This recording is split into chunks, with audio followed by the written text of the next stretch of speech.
Hi guys, another short video to help you with this week's David Smith questions. And his article in yesterday's Sunday Times was entitled "Growth is Back, and so is the Great Debate Over Inflation."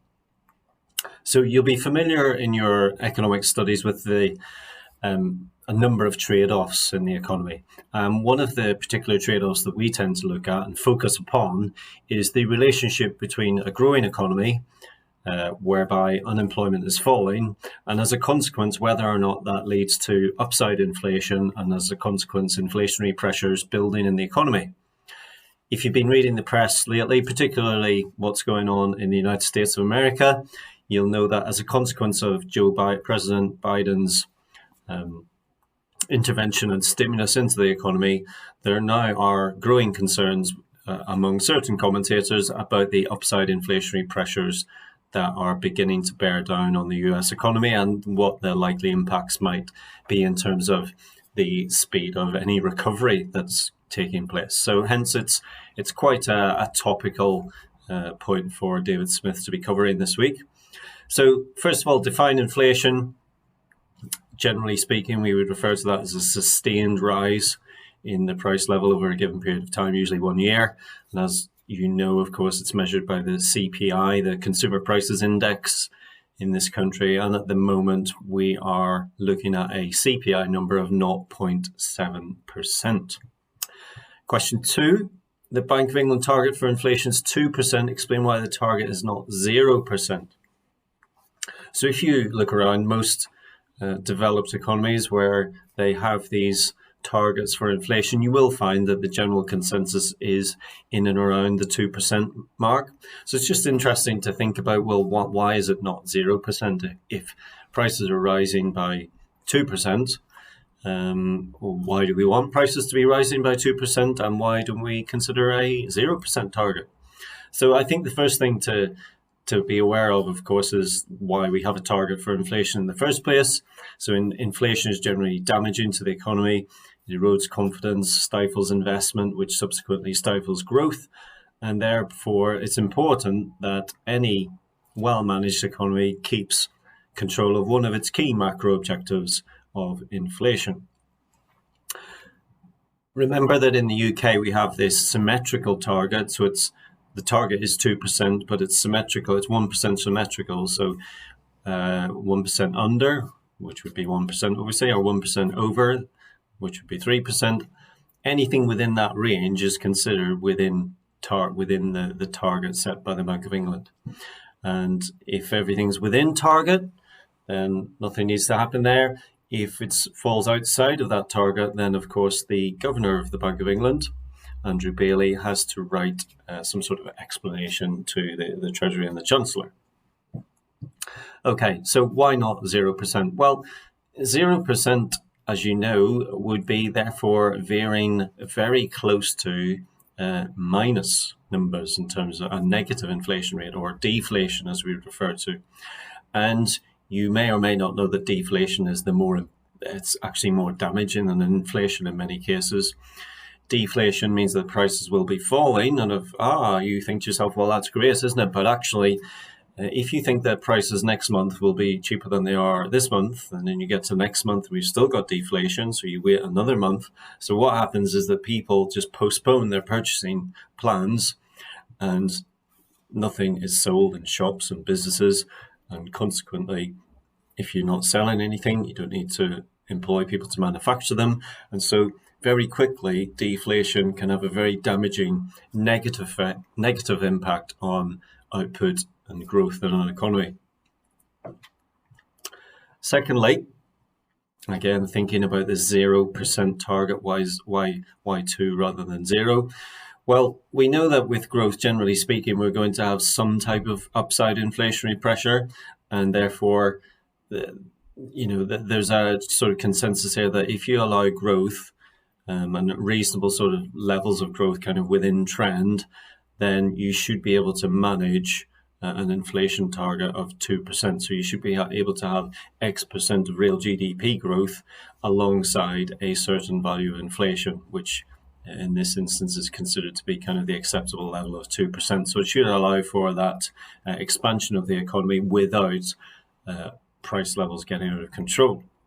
And then you also need to think about index-linked pay awards, so and transfer payments by the government. So index-linked pay awards are obviously pay rises and increases in wages which rise in line with inflation, and transfer payments similarly. And from a firm's point of view, from an employer's point of view, and from an affordability point of view, if prices are going up by 2% and you're an employer, well, at the end of that year, you want your employee to at least be able to buy the same quote unquote basket of goods and services that they're able to buy at the beginning of the year. Therefore, you probably want to give them at least a 2% pay rise, just so that they are as well off in real terms as they were previously. And similarly, if you're awarding kind of transfer pay, we've got that, haven't we? That the triple lock system on pensions, for example, at the moment. So they're considered affordable, not on a 2%, target rate. If you can keep prices within 2%, affordable for business, affordable for government. Okay, point 3. The construction industry anticipates significantly higher wages using a Phillips curve diagram, analyse the effect of a wage price spiral. So Phillips curve is not something that certainly we've talked a lot about in class. We might have mentioned it in passing, but Professor A.W. Phillips we're talking about here, and we're looking at the idea that there is a trade-off between inflation and unemployment. So just kind of be careful about the labels on the axis here. So as we move kind of from right to left on this x-axis here, on the unemployment axis, obviously unemployment is falling, but as unemployment is falling, then inflationary pressures are rising. So you can see that as you move from A to B there, for example, inflationary pressures are rising. When we talk about a wage price spiral, what we're talking about is an employer giving the employees an increase in their wages, which is in line with inflation. So if inflation's 2%, then you get a 2% pay award. Now, what you can see here is that if we start, let's say, for example, at point A, and we have some type of expansionary policy in the economy which lowers the level of unemployment, that's great. So unemployment falls as the inflation rate rises. But of course, as the inflation rate is rising, then the price of things, goods and services and raw materials are rising as well. That then pushes up costs for firms. And what you might find then happening is that firms can no longer afford to employ the higher level of employees, which would be indicated at point B, because their costs have risen because of inflation. And consequently, therefore, the level of employment would fall back to a higher level of unemployment at point C, but then you've still got this higher level of inflationary pressure within the economy. And you've moved from SRPC, short-run Phillips curve 1, to SRPC, short-run Phillips curve 2.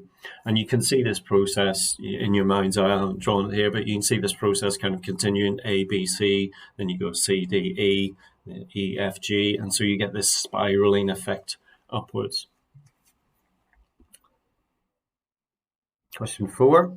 Using your Keynesian LRAS, explain the trade-off between inflation and unemployment. So I've tried to kind of sort of thicken and embolden the Phillips curve. So the Phillips curve is your sort of the curve there, obviously, as its name suggests. And again, we're looking at this we've flipped around. If you look at the Phillips curve in isolation here, we've kind of flipped that around, and we're looking at it from the other perspective, whereby as we move from left to right, unemployment is falling, where of course on the Phillips curve diagram, as we move from right to left, unemployment is falling. But the general gist is the same: increase your real output, and as a consequence, price levels will be rising as unemployment falls, and you get these bottlenecks within the economy. You may have noticed in your wider reading and in the press that some central banks are kind of pushing towards maybe a higher target for inflation, which would maybe allow a greater amount of economic growth in the economy without having to worry so much about the target and whether it's on target or outside of target.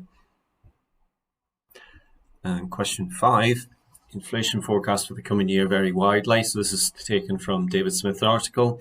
Given the 18th month lag associated with changes in the base rate, evaluate whether the Bank of England should raise the rate immediately. So just first things first, again, I don't think we mentioned this in class particularly, but there is this lagging effect with the interest rate. So you introduce a change to the base rate, but due to the complexities of the economy, it does take quite a period of time to feed through.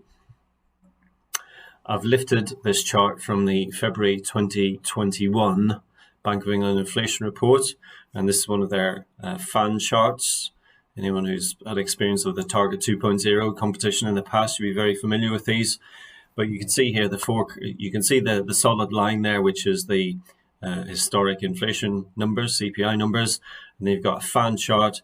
That the deeper the red, kind of the more consensus there is around the fact that the inflation within will fall around that mark, and then obviously as it starts to fade, expectations are a lot less likely, become a lot less likely. So you can see actually at the moment we're sitting beneath target there, 0.7%, and looking ahead right through to 2024, the kind of the general consensus is that it's going to be, I suppose we're looking at maybe between 1.5% and 2.5%, something along those lines.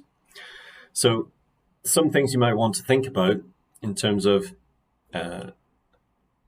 should the bank raise the rate immediately? You want to think about, well, are the pressures on inflation at the moment, are they short-term things which will just pass through the economy, which wouldn't really provoke a response from the Bank of England, or are they something more fundamental and structural within the economy, which therefore would require maybe the Bank of England to be thinking, well, yes, we really need to act here.